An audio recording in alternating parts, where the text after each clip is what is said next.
लोकसभा चुनाव के पहले भारतीय जनता पार्टी तमाम तरीके के अभियान चला रही है, लेकिन अब क्षेत्रवार अनुसूचित जातियों को जोड़ने के लिए एक महाअभियान की शुरुआत करने जा रही है। हमारे साथ बात करने के लिए मौजूद हैं उत्तर प्रदेश सरकार में कैबिनेट मंत्री हैं अनिल राजभर। लगातार सर वो चाहे दलितों की बात करी जाए, अनुसूचित की बात करी जाए, पिछड़ों की बात करी जाए, अभियान इस तरीके के चल रहे हैं। इस अभियान का कितना सर वो मिलने वाला है आगे आके?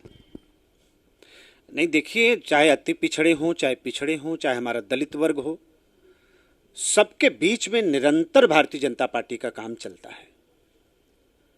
हम कोई सीजनल तरीके से काम नहीं चलाते विपक्ष की तरह कि चुनाव आ गया तो पिछड़ों के प्रति प्रेम इनका जागने लगता है, दलितों के प्रति प्रेम जागने लगता है, पिछड़ों के प्रति प्रेम जागने लगता है। तो हम लोग सीजनल वाला काम विपक्ष की तरह नहीं करते। हमारी पार्टी का, हमारे संगठन का निरंतर अभियान हमारे दलित वर्ग के बीच में, पिछड़े वर्ग के बीच में, कामगारों के बीच में, समाज के सर्व समाज के बीच में निरंतर हम किसी न किसी बहाने पार्टी और सरकार के लोग भी अपनी उपस्थिति दर्ज कराते रहते हैं। सरकार का जो काम है, सरकार की जो योजनाएं हैं, वो किस तरह से उसका वंचित वर्ग लाभ उठा सकता है, इस तरह के जागरण के भी कार्यक्रम हम लोगों ने बीच में बहुत चलाया। चौपालों के कार्यक्रम उसी उद्देश्य को ध्यान में रख के हम लोगों ने चलाया। तो ये कार्यक्रम तो चलते रहते हैं, और जब कार्यक्रम ये चलता है तो हमेशा से हम सब लोगों ने इस बात को महसूस किया है कि जनता के बीच से इस तरह की बात आती है कि नहीं, ऐसे कार्यक्रम निरंतर चलते रहने चाहिए। इससे प्रशासन भी सक्रिय रहता है। सर, मध्य प्रदेश और राजस्थान में तमाम आप लोगों को भी सर भेजा गया है। सिवनी की एक जिम्मेदारी सर आपको दी गई है। क्या माहौल देख रहे हैं सर? आपको लग रहा है कि भारतीय जनता पार्टी के पक्ष में वहाँ का माहौल तैयार हो रहा है?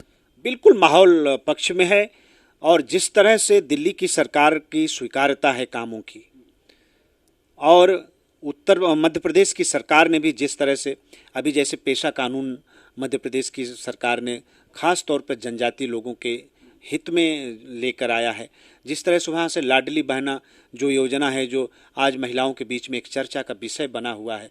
अभी आपने देखा होगा कि सरकारी नौकरियों में भी 33% का आरक्षण वहाँ की सरकार ने घोषित किया है।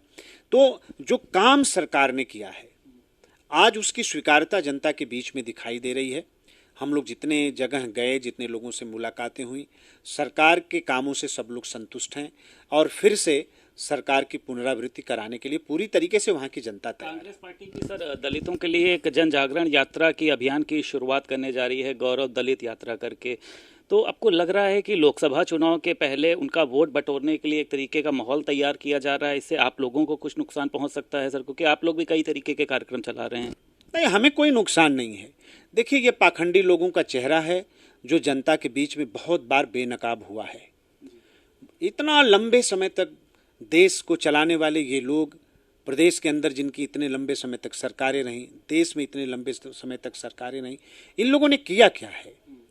इन लोगों ने गरीब को और गरीब बनाया है, कमजोर को और कमजोर किया है, गरीबी अमीरी के बीच की खाई को और गहरी करने का काम इन लोगों की सरकारों ने किया है।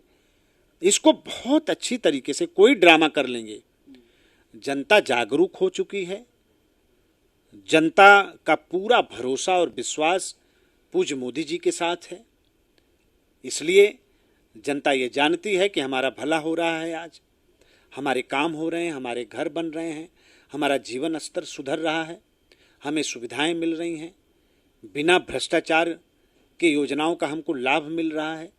जनता अवेयर है पूरी तरीके से, जनता जागृत है।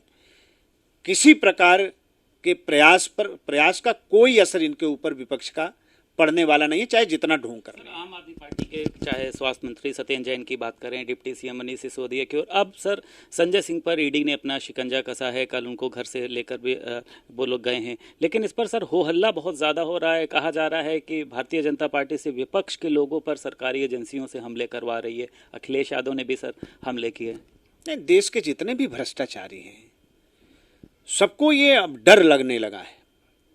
आपने कल अरविंद केजरीवाल जी की बात को सुना होगा, और लोगों की बात को सुना होगा। प्रधानमंत्री को भी उन्होंने भ्रष्ट बताया, चौथी पास, इस तरीके की टिप्पणी भी करी। नहीं, कहने के लिए स्वतंत्र हैं, लेकिन हमारे पास तो सबूत हैं। उनके साथी सबूतों के आधार पर जा रहे हैं। सत्येंद्र जी गए, सिसोदिया गए, और उसके बाद ये लोग सुप्रीम कोर्ट भी गए कार्रवाई रोकने के लिए। सुप्रीम कोर्ट का क्या आदेश है वो पूरे देश के सामने है। तो आप कहने को किसी को कुछ कह दीजिए, कोई प्रमाण दिखा दे, कोई सबूत दिखा दे, जैसे उनके खिलाफ दिखाया जा रहा है। तो घबराहट है अरविंद केजरीवाल को कि ये एजेंसियों का हाथ अब हमारे गिरेबान तक लग रहा है पहुंचने वाला है। तो ये तो पूरे गिरोह के सरगना यही है। लेकिन कार्रवाई एजेंसी जो ईडी कर रही है कार्रवाई, उसका स्वागत है। जिस धैर्य के साथ और सबूत को इकट्ठा करके पूरे प्रमाण के साथ, पूरे तथ्य के साथ जिस तरह से कार्रवाई एजेंसी कर रही है, उसका मनोबल और बढ़ाने की आवश्यकता है। अभी बहुत बड़े बड़े चेहरे बेनकाब होने वाले हैं। आप इस तरह देखते रहिए और विपक्ष कहने को कुछ कहे, इसके अलावा उनके पास बचता क्या है। लेकिन भ्रष्टाचार में जिसके भी हाथ होंगे वो बचने वाले नहीं हैं। ये सरकार ने पहले भी कहा है, आज भी सरकार कह रही है, आप कुछ भी कह लीजिए, बचने वाले नहीं हैं। बहुत शुक्रिया बात करने के लिए। उत्तर प्रदेश सरकार में कैबिनेट मंत्री अनिल राजभर हमारे साथ मौजूद थे और साफ तौर पर उनका कहना यह है कि आम आदमी पार्टी के जो भी नेता शराब घोटाले में लिप्त होंगे, सरकार उन पर कड़ी कार्रवाई करेगी और विपक्ष को अगर सरकारी एजेंसियों पर सवाल उठाना है तो उसके लिए वो स्वतंत्र हैं। लखनऊ से वीडियो जर्नलिस्ट आशीष के साथ संदीप खेर, भारत समाचार।